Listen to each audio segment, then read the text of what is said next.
talking about the memory of gravitational waves. Okay, thank you very much, and thanks very much for inviting me to come here. This is a great opportunity for me. Okay, so what I'm going to do is to tell you about several different projects that I've done on gravitational wave memory. All of these in collaboration with Lydia, and one or two of them also we've collaborated with Weyl on this. And so here's a sort of outline of the talk. First, I'm going to tell you what gravitational wave memory is. Then I will talk about the approach that Lydia and I have taken using perturbation theory, but also in a way that's explicitly gauge invariant, which we think tends to make things a little bit clearer. Another way to make things a little bit clearer is to remember that sometimes for things in general relativity, there are analogs to behavior involving Maxwell's equations. And much to our surprise, no one had ever thought to ask and answer the question of, well, is there an analog of gravitational wave memory for Maxwell's equations? And we found that it sort of popped out of our approach to gravitational wave memory that there was such an analog, and I will tell you about that as well. Now, later on, it will be apparent that gravitational wave memory is connected with things that radiate away at the speed of light. So in addition to gravitational waves themselves, electromagnetic waves do that, and neutrinos, to the extent that one can neglect their mass, do that as well. So I'm also going to tell you about an exact treatment using gravitational wave memory as generated by neutrinos. Finally, in addition to things like electromagnetic analogs, one thing that helps us to understand stuff is to have a nice simple example that you can calculate everything explicitly.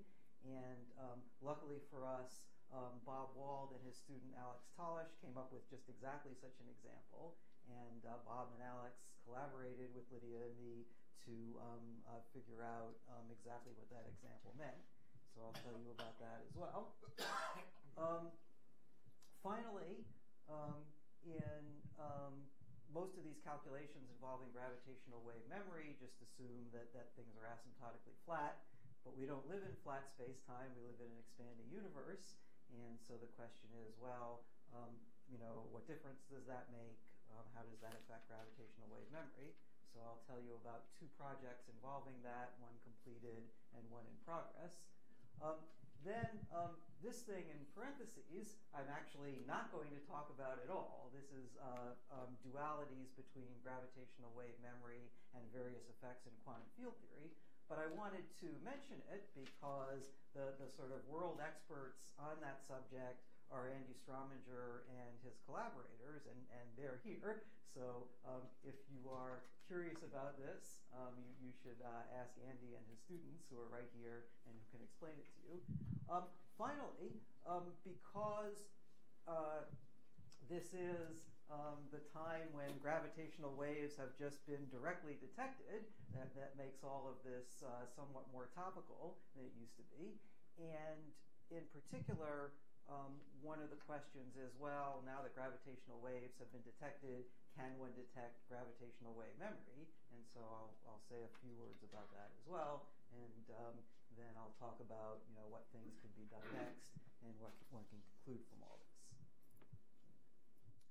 Okay, so here's a list of the papers in which these calculations and theorems and projects have been published. And here's a couple more. Just as a sort of future advertisement, in a moment of weakness and insanity, Lydia and I agreed to a request by Jim Eisenberg to publish a review paper on gravitational wave memory. So that will be out in a while. But if you're impatient, Lydia and Yao and I already have a summary of some aspects of gravitational wave memory, which appears in this volume. Okay, so gravitational wave memory. So the way that gravitational waves are detected is you have these gigantic laser interferometers with arms in lengths of kilometers. And a laser interferometer is a very sensitive measure of distance. And when the gravitational wave comes, because gravitational waves are the curvature of space and time, what the gravitational wave does is to simultaneously stretch one arm of the interferometer and squeeze the other, and then it oscillates back and forth. One arm gets stretched and the other gets squeezed, and this vibrates back and forth. So from that description, you might expect that once the gravitational wave has passed, that the interferometer will return to its previous unstretched and unsqueezed state. And remarkably, that's not the case. After the gravitational wave has passed, the arms of the interferometer show a residual stretch in one arm and squeeze in the other. And that residual leftover stretch and squeeze is called gravitational wave memory. Well, at first, that sounds like a very strange result, because after all, gravitational waves are supposed to have something to do with the curvature of space, and so surely after the gravitational wave has passed, space-time should be, uncurved. It should be, a flat metric, as it was before the gravitational wave came, and that is true. However, there are lots of flat metrics, and so the idea is before the gravitational wave comes, space-time is a flat Minkowski space metric. After the gravitational wave passes, space-time is again a flat Minkowski space metric, but in some sense it's a different Minkowski space metric than what one started with. Okay, so let me explain a little bit about some of the early calculations of this effect, and about how we sort of got into the calculations that we did. So remember that calculations in general relativity are difficult to do, in part because the theory is not linear. But for sufficiently weak gravitational waves, one expects that things are well approximated by just truncating the Einstein equations at the linear levels. This is called linearized gravity. That looks a lot like Maxwell's equations, looks a lot like the wave equation, and so it's much simpler to treat.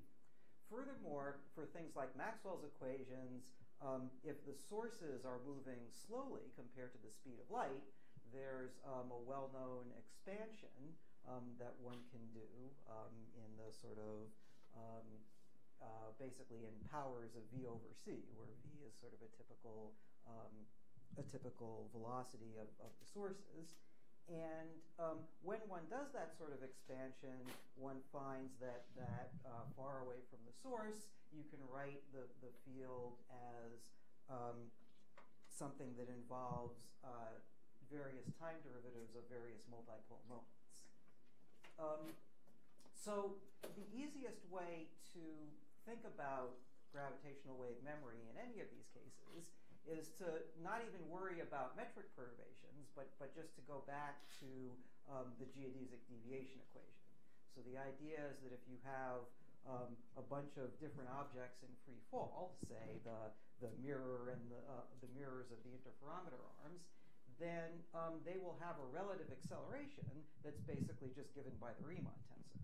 So the idea is that if you want to find the residual stretch and squeeze, you should really just write the Riemann tensor and then integrate twice with respect to time. That's sort of a more complicated, but creates less conceptual difficulties than thinking in terms of metric perturbations. Okay, so now in this weak field case, where everything is a linear theory, and in the slow motion case, where the solutions of the linear theory are basically just time derivatives of multipole moments, one finds that the Riemann tensor is basically the fourth derivative of the quadrupole moment. So now if one integrates with respect to time twice, one finds that the gravitational wave memory is basically the difference between second derivative of the quadrupole moment at early times and second derivative of the quadrupole moment at late times. So at least in the weak field slow motion case, things were well understood. And for weak fields, but not slow motion, it turns out that there is a generalization of this formula involving the quadrupole moment. So things were understood in the weak field case. However, that's not enough to make us satisfied, right? I mean, general relativity has plenty of strong field situations, and we want to understand what happens in those cases as well. So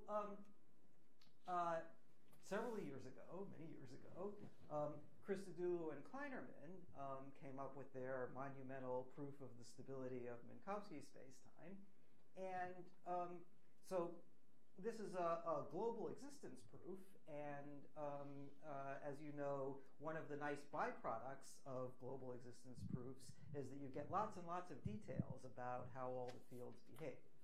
And in particular, Christodoulou noticed that one of the byproducts of the existence proof was that there was an additional gravitational wave memory effect. So in addition to this change in the quadrupole formula, there was another source of memory that had to do with how much energy and gravitational radiation was radiated to null infinity. Now, I should mention that it's not so much that the change in the quadrupole moment or the gravitational waves radiated to infinity are causing the memory. Rather, the memory is just a property of the gravitational waves that get radiated away. However, it turns out that the amount of memory can be read off from the properties of this change in quadrupole moment and from the amount of energy radiated to infinity. So these are these are two separate phenomena, both connected with the sources that make the gravitational waves in such a way that one effect, the memory, can be read off from the other effect, the change in quadrupole moment and the amount of energy radiated. Okay, so the basic idea, though, was that Christodoulou had found a new kind of gravitational wave memory. In addition to this quadrupole moment stuff, there was also stuff having to do with gravitational waves that were being radiated to null infinity. Okay, so what should one make of this new type of gravitational wave memory? Well, for Christodoulou, the main moral of the story is that one neglects nonlinearity at one's peril, right? And this is sort of a good moral to have, right? I mean, after all, if we go through all the trouble to prove things about nonlinear PDEs, which is much harder than doing linear PDEs, there ought to be some kind of payoff. And so, in particular, the sort of moral that Christodoulou wanted to emphasize is Einstein's theory is a nonlinear theory. Just doing this linear truncation, is a very dangerous thing to do. You neglect all these nonlinear terms at your peril, and in particular, you might miss important effects like this. Okay, so all of that is certainly true. However, one of the things that one can immediately ask is, if there's a memory effect due to the energy in gravitational waves, what about the energy of other things? So, for example, is there a contribution to the gravitational wave memory that can be read off from the amount of electromagnetic radiation radiated to infinity, or neutrino radiation radiated to infinity? So, for the electromagnetic case, this project was started by Zipser and extended by Lydia and by Yao. And the basic idea is that the electromagnetic energy radiated contributes to memory in exactly the same way as the gravitational energy radiated. So this should sort of lead you to suspect that maybe this new gravitational wave memory isn't so much a property of nonlinearity, but is instead a property of energy radiated to infinity. So that was the intuition that Kip Thorne and Cliff Will had, and basically they tried to derive the Christodoulou memory just using metric perturbations and linearized gravity. And as I'll explain in a minute, Lydia and I think there's something sort of problematic with their approach, and so we came up with a different approach. But the basic idea that maybe this new memory has more to do with stuff getting to null infinity than it does with nonlinearity, we think is right. Okay, so what's wrong with the metric-based approach? Well, when you write down perturbation theory using a metric, what you basically do is you truncate Einstein's equation at linear order, but Einstein's equation has a residual gauge freedom having to do with the coordinate freedom in general relativity. And so what that means is that when you do metric perturbations, you have to pick a gauge. And the gauge that people usually pick, and that both Thorne and Weyl use, is one where you make the linearized Einstein equation look like the wave equation. Well, what could go wrong with that? Well, it turns out that just as a property of the plain old flat space wave equation and its Green's function, that you run into trouble when you're using the wave equation with a source that travels at the speed of light. And so, in fact, this Thorne and Weyl approach, in which they use their standard gauge, actually comes up with a whole bunch of problems which, in usual physicist fashion, they sort of sweep under the rug. Well, I'm a physicist, and so maybe I might be guilty of that from time to time. But Lydia's a mathematician, and so naturally we're not satisfied with something that just says oh well here's this approach, and this, that, and the other thing isn't well defined, but that's okay. We're just not going to worry about it. So is there a better way to do it? That is, can one still just look at perturbation theory, which is much simpler, but nonetheless come up with a derivation of gravitational wave memory? Well, it turns out that there is a much simpler approach. So the idea is that you still use perturbation theory. That is, you still truncate the Einstein equation at linear order. But now you write things in a way that they are manifestly gauge invariant. So the idea is that the coordinate invariance of general relativity gives rise to a sort of gauge invariance of linearized gravity, but you don't have to worry about that if the stuff that you use are all gauge invariant quantities. Okay, so how do you come up with gauge invariant quantities? Well, it turns out that if you have any quantity in the full theory, which happens to vanish in the background, then its perturbation is automatically gauge invariant. So the metric is no good for that, right? I mean, in the background, the metric is the flat metric. It's not zero. But the Weyl tensor is perfectly good for that. And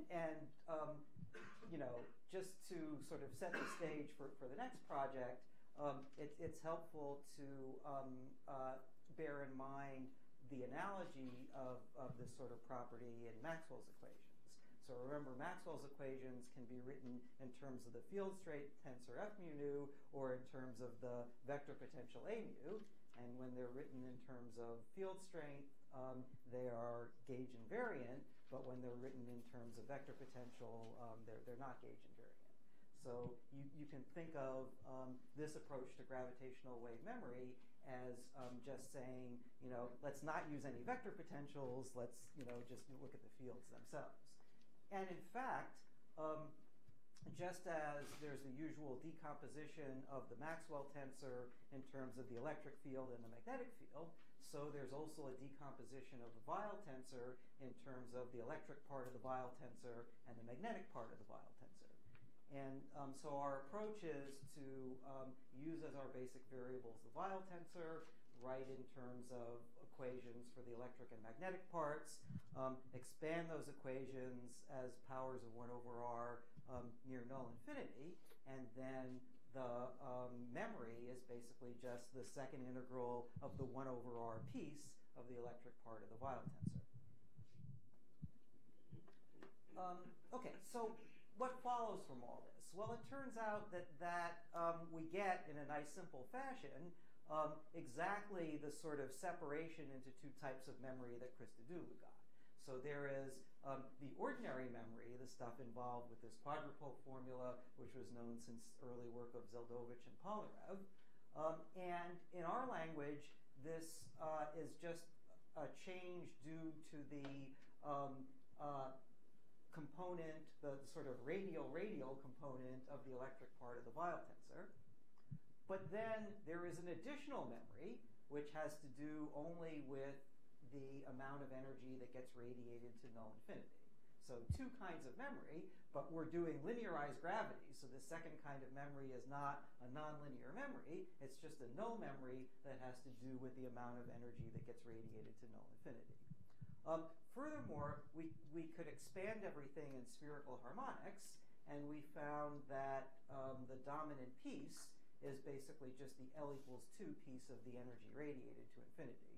So now we have a simple formula if someone wants to know, well, in, say, this supernova explosion, how much memory do I expect to get? All we have to ask them is, well, okay, how much energy gets radiated into the L equals 2 mode, and then from that we will read off how much memory you get. Okay, so having said all of this, everything sounds a lot like Maxwell's equations. Instead of electric fields and magnetic fields, we have electric and magnetic parts of the Weyl tensor. So to us anyway, this sort of screamed that, well, there must be an analog effect in electromagnetism. Okay, so let's think about what might be analogous to gravitational wave memory in electromagnetism. Now, for electromagnetic waves, usually you detect them by absorbing power from them. And in that case, the signal goes like 1 over r squared, because the power radiated per unit area goes like 1 over r squared. However, one of the sort of funny properties of the gravitational wave detectors is that their sensitivity goes like 1 over r. And at first, when you sort of mention this, people think, well, this is miraculous. How can you possibly get things only falling off like 1 over r? And the answer is you're not looking at energy density, you're looking at the fields directly. So now let's imagine how would you detect electromagnetic waves in a way that looks at the field rather than looking at the energy density. And what you would do is you would just take a charged particle and you would just follow how its motion varies due to the electric and magnetic fields acting on it. And in this case, what would happen is that the electric field would accelerate it, and so a charged particle originally at rest before the wave passed would no longer be at rest after the wave had passed. It would undergo a kick. So the analog of gravitational wave memory would be an electromagnetic kick.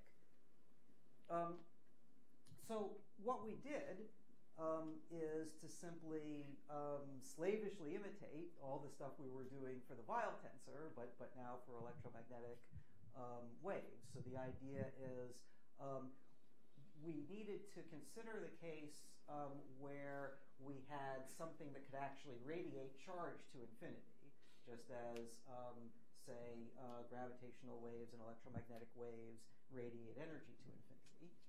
So in particular, if you want a concrete example, you can think of, say, the Maxwell-Klein-Gordon system. So in other words, a charged scalar field and an electromagnetic field. And in this case, the charged scalar field can radiate charge away to infinity. And so what we did was to just expand Maxwell's equations in powers of 1 over r near null infinity, find the integral of the electric field, that gives you the kick, and then see what that kick can be read off of. And sure enough, we found that there are two types of memory. One has to do with the amount of charge radiated to infinity, and the other has to do with the behavior of the component of the radial component of the electric field. So in other words, in electromagnetism, if we look at these kicks instead of memory, we find that things behave as a nice simple analogy to the way that gravitational wave memory behaves. So what this means is that in some sense, the distinction between memory as being either linear or nonlinear is, perhaps more complicated than things need to be, and then instead one should think of these two types of memory as being ordinary and null, where the ordinary memory is due to all those sources traveling slower than light, and the null memory is due to all the sources traveling at the speed of light.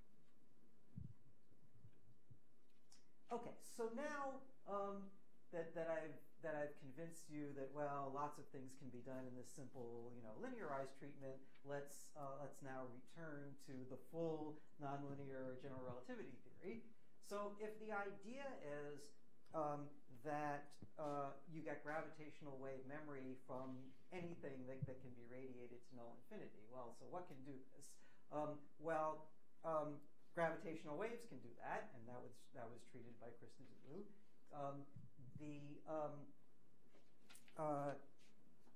Electromagnetic waves can do that as well, and that was treated by Zipser and Bieri and Chen and Yao.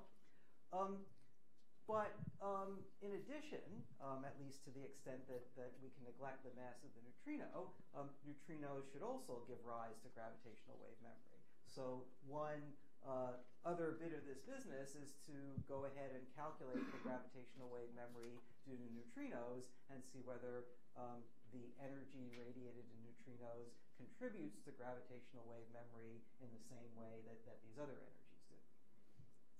Okay, so for gravitational waves, you already have the vacuum Einstein equations. For electromagnetic waves, you have the Einstein-Maxwell equations. But now the question is sort of how to treat neutrinos. So one way to treat neutrinos, and perhaps the most accurate way, is to use the massive or in the case where you can neglect the massless Vlasov equations. But it turns out that there is a simpler way. So remember that basically the Vlasov equation involves a gas where you have a whole bunch of particles moving in a whole bunch of different directions. But the sort of case we're interested in for gravitational wave memory and neutrinos is something like a supernova explosion. So in a supernova explosion, there's a bunch of gravitational waves, there's a bunch of electromagnetic waves, but the vast majority of the energy comes out in a burst of neutrinos. And while the neutrinos may start out traveling in a bunch of different directions, eventually, as the explosion progresses, they're all traveling outwards. So that means that one should be able to get away with an approximation in which all the neutrinos in a given volume are traveling in the same direction. That is, one should be able to treat the neutrinos as though they were a null fluid. So what Lydia and I did was to go ahead and use the sort of same methods of Christodoulou and Klainerman and Zipser and Bieri, Chen and Yao, but now instead of using the Maxwell equations and their stress energy, use the fluid equations but in this case a null fluid, a fluid traveling at the speed of light. And the idea is that once you do that, everything goes through in exactly the same way. So the punchline is that there is also a gravitational wave memory due to the energy radiated in neutrinos, with the energy radiated in neutrinos contributing in exactly the same way as the energy radiated in gravitational waves or the energy radiated in electromagnetic waves. Okay, so now I want to turn to this simple example of gravitational wave memory. So the idea is that one way to sort of get a notion of what some effect is like is to have a nice, simple, closed form example where you can just calculate everything and examine all of the different things and see what you get. So for gravitational wave memory, a nice example of this type was made by Bob Wald and his student Alex Tullish. And the basic idea is that they consider a particle that's just sitting there, and then at time 0, it suddenly decays into two other particles. A massless particle, which shoots off at the speed of light, and then what's left, a massive particle that recoils in the other direction. So in this case, the particles all travel along geodesics except at the moment of decay. So what that means is that what you get is an impulsive gravitational wave, and that travels out, and then you can calculate its Weyl tensor, you can integrate twice, and you can figure out from that what the memory is. Okay, but now you can calculate the memory in two ways, right? So one way is to actually look at the Weyl tensor itself and integrate that twice. But the other is to ask, well, how much energy is radiated to null infinity, and how much does the decay process change the radial component of the Weyl tensor? So in other words, you can calculate separately the ordinary gravitational wave memory and the null gravitational wave memory. So Lydia and I and Bob and Alex did that calculation, and we found that sure enough, both methods agree, and that we can in fact go ahead and look at the example and figure out how much of the memory is ordinary memory and how much of the memory is this new null memory. We also came up with a variation of this example. Suppose that instead of decaying into a massive particle and a massless particle, the object decays into two massive particles. So in that case, we will only get ordinary memory, right? Nothing gets radiated to null infinity. But on the other hand, in the limit, where the mass of one of those particles is very small, one would expect that the result should surely be about the same as it would be if the particle were completely massless. So in other words, what that means is that for a sufficiently small mass particle, that the ordinary memory can mimic the null memory. So we did that calculation as well and found exactly the way in which you get, even though you're dealing with ordinary memory, something that completely mimics the effects of null memory. Okay, now I want to say something about memory in an expanding universe. So the idea here is the following. Well, we don't really live in an asymptotically flat space-time. We live in an expanding universe. And so this sort of calculation in which you perturb around flat space is in some sense not quite the right thing to do. In a more physical vein, the idea is that there is a scale associated with the expansion of the universe. And for things that are at distances quite small compared to that scale, treating things as though you're in flat space should be okay. But for things that are anywhere comparable to that scale, all of a sudden you would better take into account the expansion of the universe. And in particular, for the colliding black holes that have just been detected by LIGO, those are at a scale where one should start to worry about these cosmological effects. So we decided that, well, it would be a good idea to treat the memory in an expanding universe. Now, for all of these other cases where we're looking at the Einstein equation, it's always the Einstein equation coupled to some kind of matter, right? So the idea is that when you do this, in addition to solving the Einstein equation, you have to, the matter satisfies its own field equations, and you have to satisfy those as well. And so you have a coupled system. So what sort of coupled system should one use for the expanding universe? Well, the universe contains lots of different things. Ordinary matter, dark matter, radiation, neutrinos, all sorts of stuff. and not to mention also a cosmological constant, which causes exponential expansion. So it looks like one is supposed to look at a very complicated system involving all sorts of different types of matter. However, it turns out that life is a little bit simpler than that, because for any of the sources that we might reasonably detect, those come from an era in the universe where the only non-negligible components of matter are either ordinary and dark matter or the cosmological constant. Now, for the ordinary and dark matter, that's still a coupled system. But for the cosmological constant, right, a cosmological constant has no degrees of freedom of its own. So we decided to start by looking at the case that involves just the cosmological constant. So in that case, the background is de Sitter space. And there too, because de Sitter space has zero Weyl tensor, using the Weyl tensor as the basic variable still involves something which is, still it makes the Weyl tensor gauge invariant. So the idea is that the calculation in de Sitter space is very similar to our calculation in flat space, right? We have the same sort of variables, and the equations look almost the same.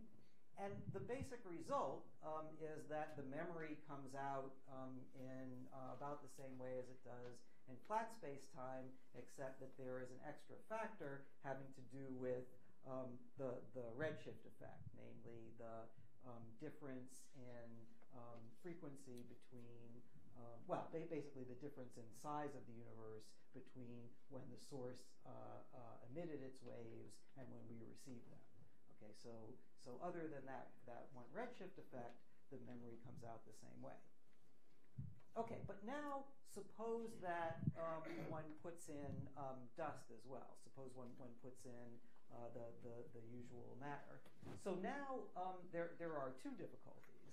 One difficulty is that now you have to deal with these coupled equations instead of just the vacuum Einstein equation. But the other thing is that in some sense you can't get away with perturbation theory anymore. And the reason is the following. In the early universe, when things were nearly homogeneous and isotropic, everything really is very close to Friedrich, Lemaitre, Robertson, Walker, everywhere.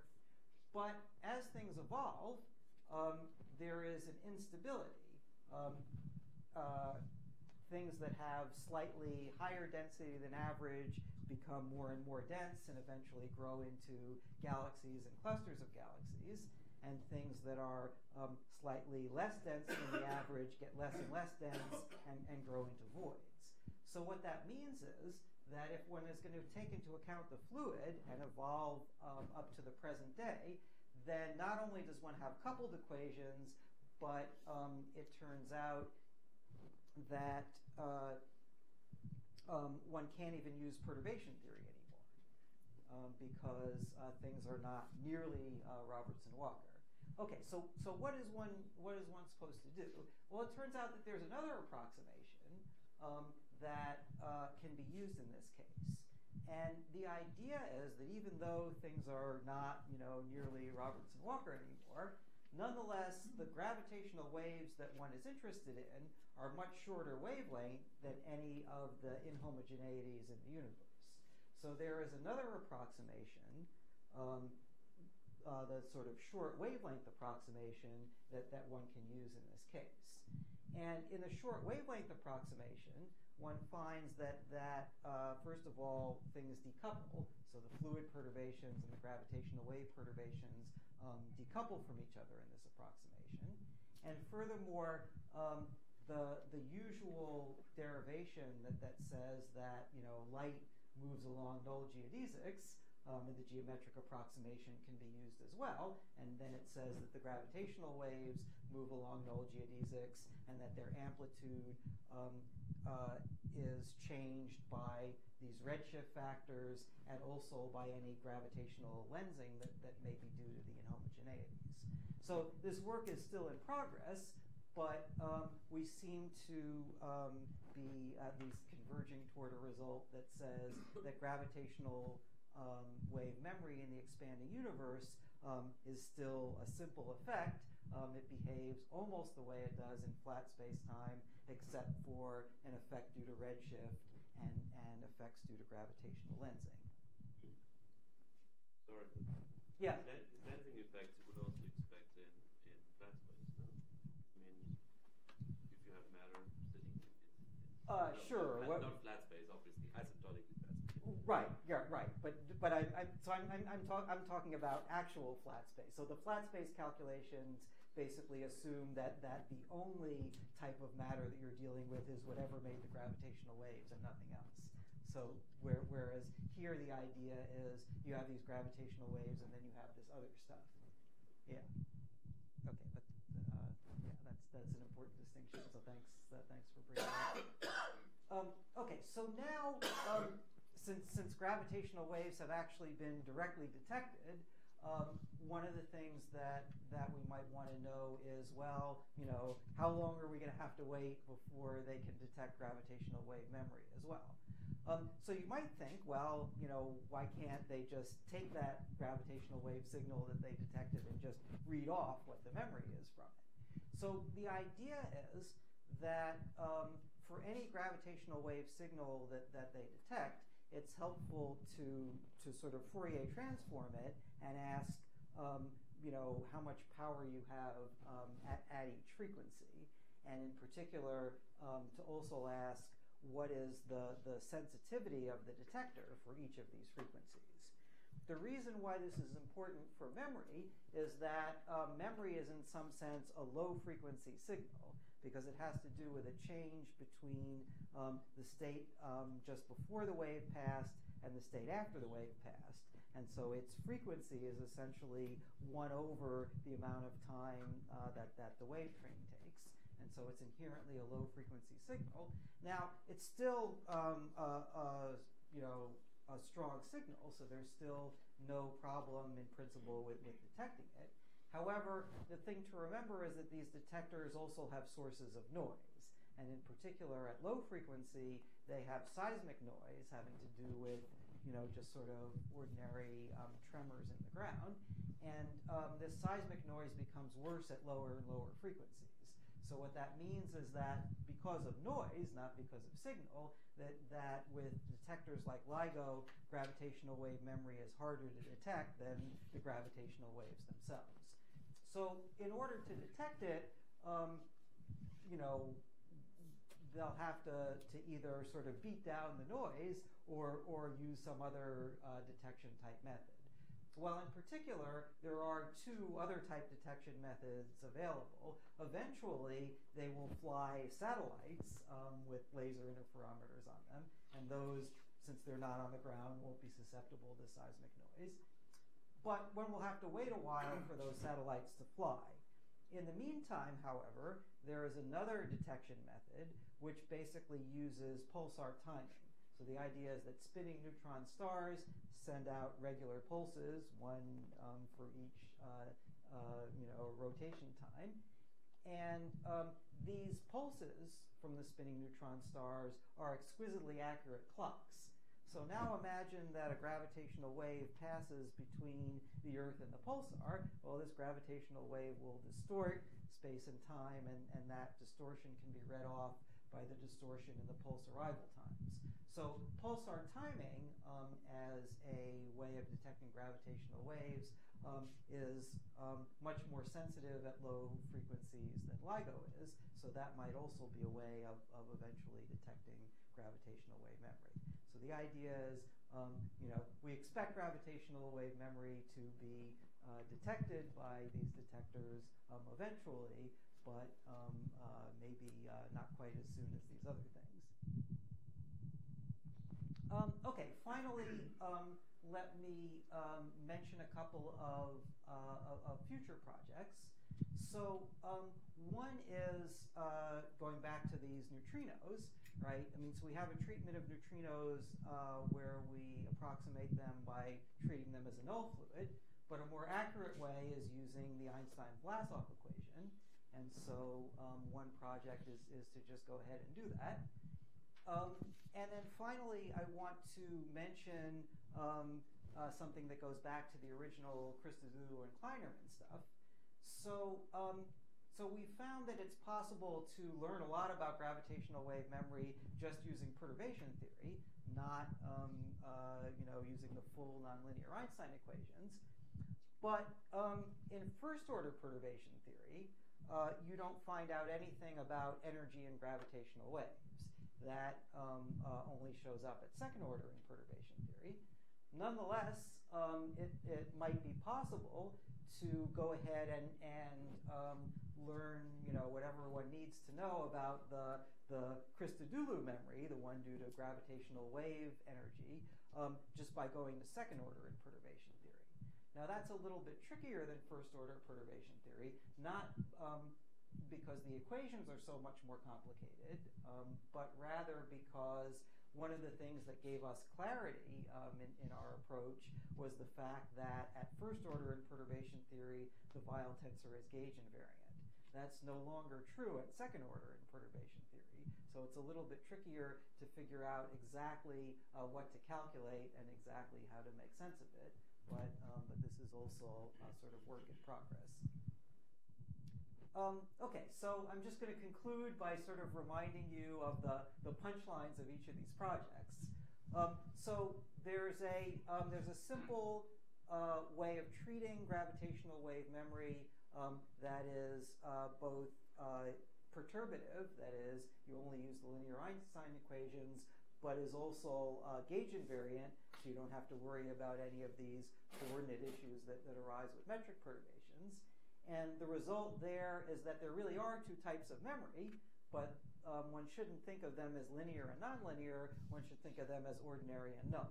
So the ordinary memory is due to all the stuff that doesn't travel at the speed of light, and the null memory is due to all the stuff that does travel at the speed of light. Because linearized gravity looks a lot like Maxwell's equations, one might guess that they're analogs of these things in Maxwell's equations, and sure enough there are. Things work almost exactly the same way there as they do in gravity.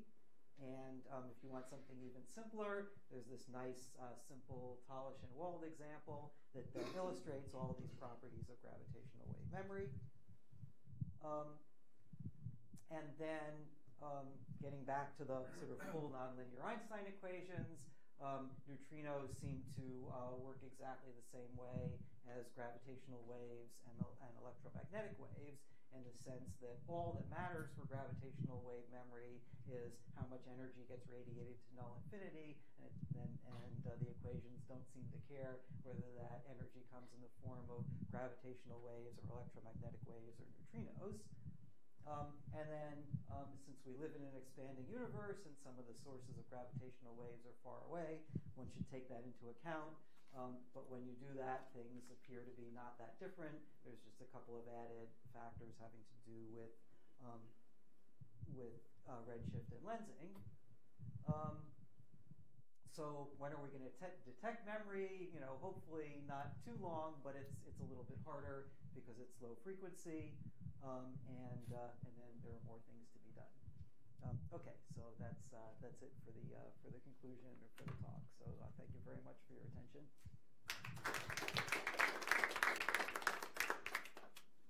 Questions? Yeah. I'm wondering, when you decompose the Weyl tensor into its electromagnetic and magnetic components and did this angular separation, how is this related to this Minkowski framework? Oh yeah. Okay. So that's a good question. So the idea is that so the Tucholsky stuff has to do with the Weyl tensor on a background of the Kerr metric, not the Weyl tensor on the background of a flat space-time metric. So you might think that, well, this is going to create problems because, here, I told you that the great thing about the Weyl tensor is that it sort of vanishes in the background, and therefore its perturbation is gauge invariant. So you might say, well, this isn't going to work for Kerr because on the Kerr background, the Weyl tensor doesn't vanish. However, the Kerr metric is type D. So what that means is that some components of the Weyl tensor vanish. So basically, the idea is that you write everything in terms of one of these sort of Newman-Penrose null tetrads, and then the sort of the psi2 component of the Weyl tensor doesn't vanish, but all the other components do. So basically, the idea is so in the Tucholsky equation, I forget whether it's psi0 or psi4, but one of these things is a component of the Weyl tensor that vanishes in the Kerr background, and remarkably, it turns out that you can find out all the things you want to know about the Kerr metric just by looking at this particular component. Yes, my question was more the other way around. I mean, like one takes the Tucholsky equation or the Tucholsky framework, and then one sets A and n equal to 0, and then one is back in Minkowski space. So then does it give back what you are doing, or are you using different frames? Oh yeah, I see. So it's a little bit tricky because if all you're worried about is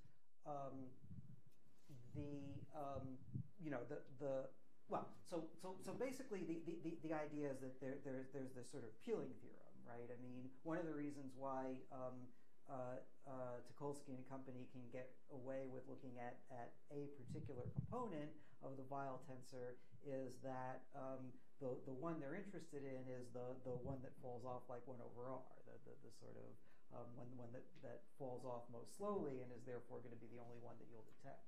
However, in the equations for gravitational wave memory, you actually have to take into account the relation between that component of the Weyl tensor and the 1 over r squared piece of the stress energy, and another component of the Weyl tensor that falls off like 1 over r cubed.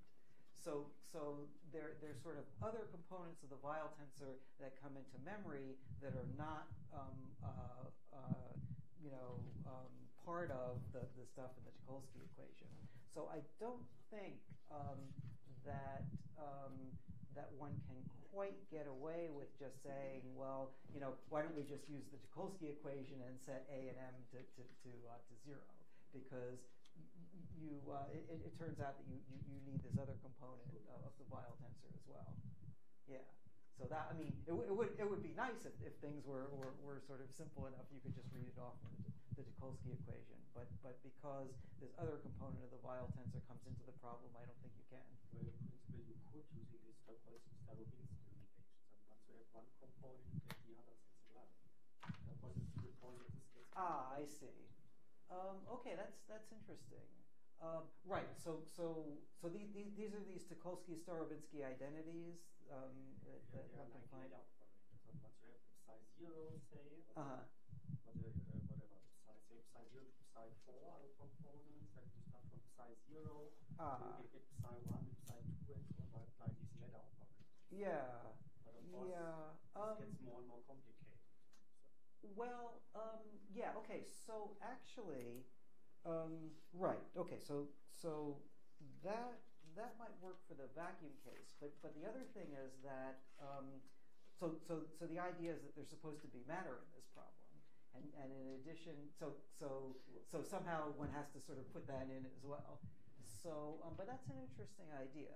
So there might conceivably be a way to read things off in that way, but you can't just use sort of the vacuum Einstein equation or even the Einstein-Maxwell equation as Tucholsky and company do, because the idea is that in addition there is going to be a component to the stress energy that gets out to null infinity and falls off like 1 over r squared. And so one would have to modify the Tucholsky equation by putting that into the source term. And there's another component of the stress energy that gives rise to the sort of RR component of the Weyl tensor, just due to the fact that it's scattered and now it's moving at constant velocity.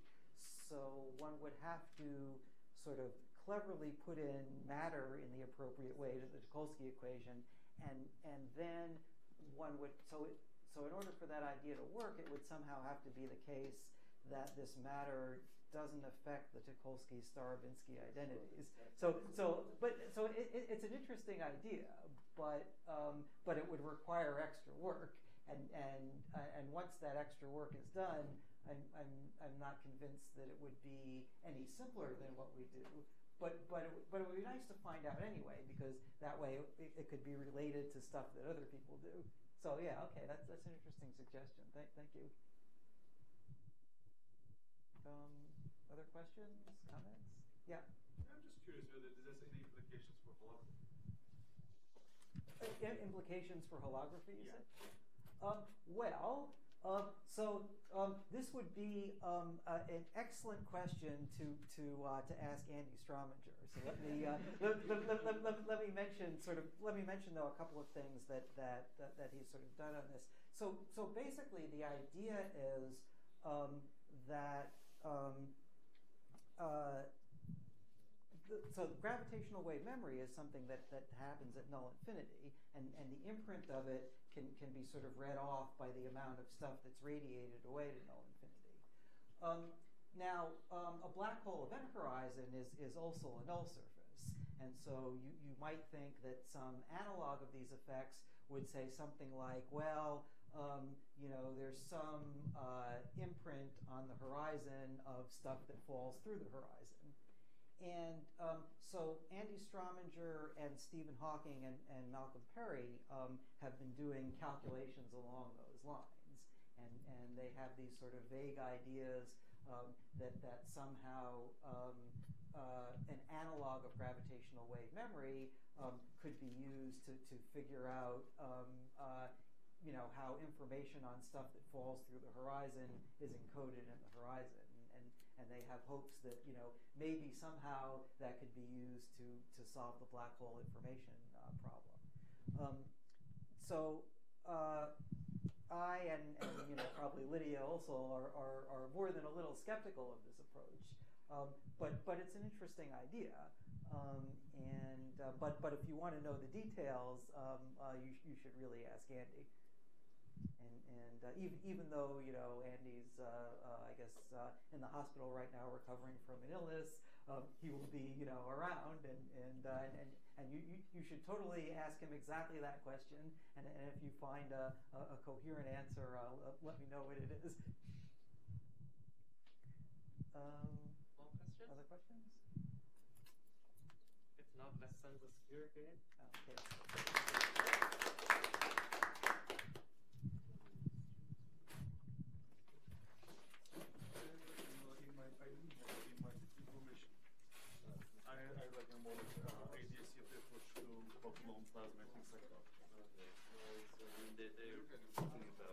Thank you.